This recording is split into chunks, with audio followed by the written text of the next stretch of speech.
कभी सोचा है कि सुनने की शक्ति का राज एक बिजली के झटके में छिपा हो सकता है? आज हम कॉक्लियर इम्प्लांट के उसी हैरान कर देने वाले सफर पर निकलने वाले हैं। ये कहानी एक अजीब से इत्तेफाक से शुरू हुई और आज लाखों लोगों की जिंदगी बदल रही है। तो चलिए देखते हैं कि ये सब हुआ कैसे। जरा इस एहसास को महसूस करने की कोशिश कीजिए। एक गाढ़े उबलते सूप जैसा शोर। ये शब्द किसी और के नहीं बल्कि बैटरी के आविष्कारक एलेसेंड्रो वोल्टा के हैं। साल 1790 में उन्होंने बस एक छोटा सा एक्सपेरिमेंट किया। अपने कानों में बिजली की तारें लगाईं और उन्हें यही अजीबोगरीब शोर सुनाई दिया, और बस यहीं से हमारी कहानी की शुरुआत होती है।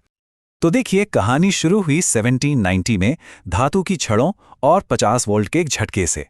और आज हम कहाँ पहुंच गए हैं? एक बेहद छोटे सोफिस्टिकेटेड न्यूरल प्रोस्थेसिस तक। इन दो तस्वीरों के बीच 200 साल से भी ज्यादा का एक अविश्वसनीय सफर छिपा हुआ है। तो हमारा पहला पड़ाव है एक चौंकाने वाली खोज। देखिए, जैसा कि अक्सर महान आविष्कारों के साथ होता है, इसकी शुरुआत भी किसी सोचे समझे प्लान से नहीं हुई, बल्कि एक इत्तेफाकी बिजली के झटके से हुई। वोल्टा के उस पहले झटके के बाद कहानी लगभग 150 साल आगे छलांग लगाती है, सीधा 1950 के दशक में।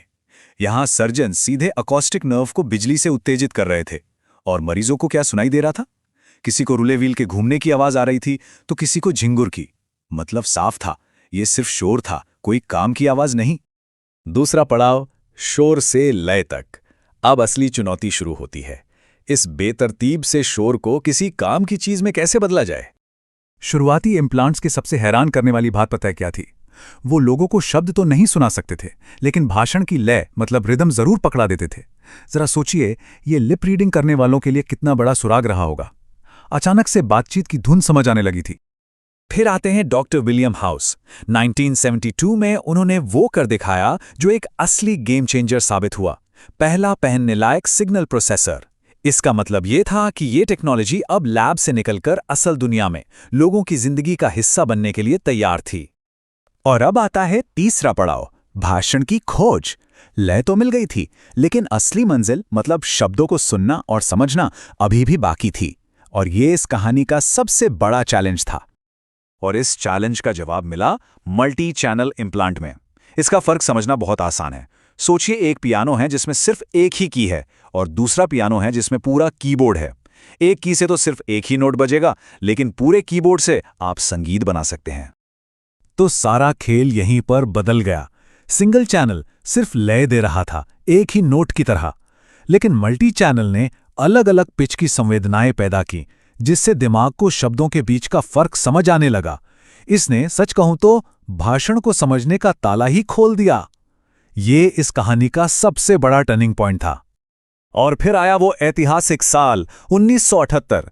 ऑस्ट्रेलिया में डॉक्टर ग्रीम क्लार्क की टीम ने पहली multi channel cochlear implant surgery सफलतापूर्वक की। जिस सपने को दशकों से देखा जा रहा था, वो अब हकीकत बन चुका था।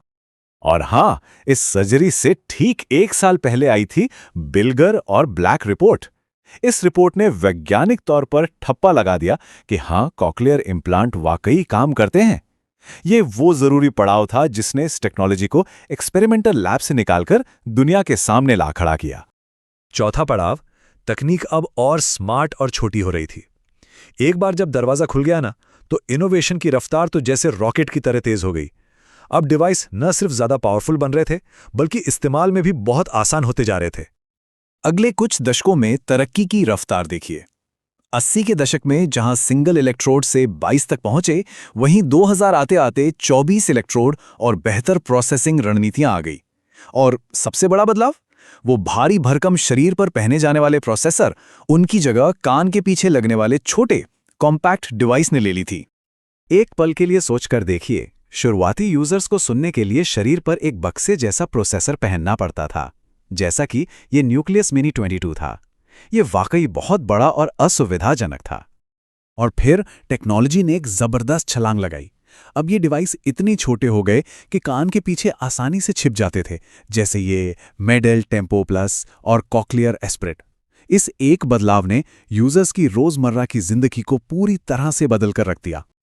और ये डिवाइस सिर्फ बाहर से ही नहीं बदल रहे थे, अंदर से तो और भी स्मार्ट होते जा रहे थे।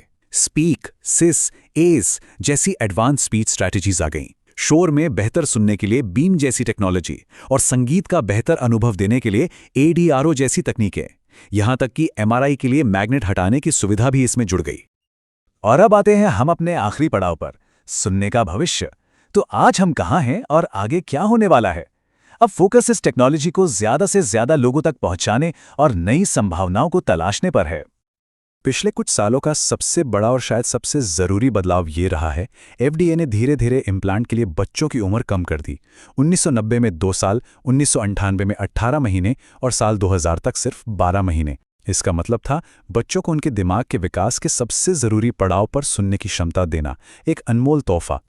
इस पूरी रिसर्च और डेवलपमेंट की यात्रा में कुछ कंपनियों ने बहुत बड़ा रोल निभाया है, जैसे कि cochlear LTD, advanced bionics, medal और न्यूरेलेक। इन्होंने ही इस टेक्नोलॉजी को दुनिया भर में लाखों लोगों तक पहुंचाया। तो क्या ये कहानी यहां खत्म हो जाती है? जी नहीं, बिल्कुल नहीं। रिसर्च आज भी जोरों पर है। अब वैज्ञानिक ऐसी चीजों पर काम कर रहे हैं जैसे इम्प्लांट के जरिए ही कान में दवा पहुंचाना, या फिर हियरिंग एड और इम्प्लांट को एक ही डिवाइस में जोड़ना, और ज्यादा नेचुरल सुनने के अनुभव के लिए दोनों कानों में इम्प्लांट लगाना। तो उबलते सूप जैसे एक बिजली के झटके से शुरू हुआ यह सफर हमें आज बायोनिक हियरिंग तक ले आया है। यह सोचना ही कितना रोमांचक है कि ध्वनि को महसूस करने का अगला अध्याय आखिर कैसा दिखेगा।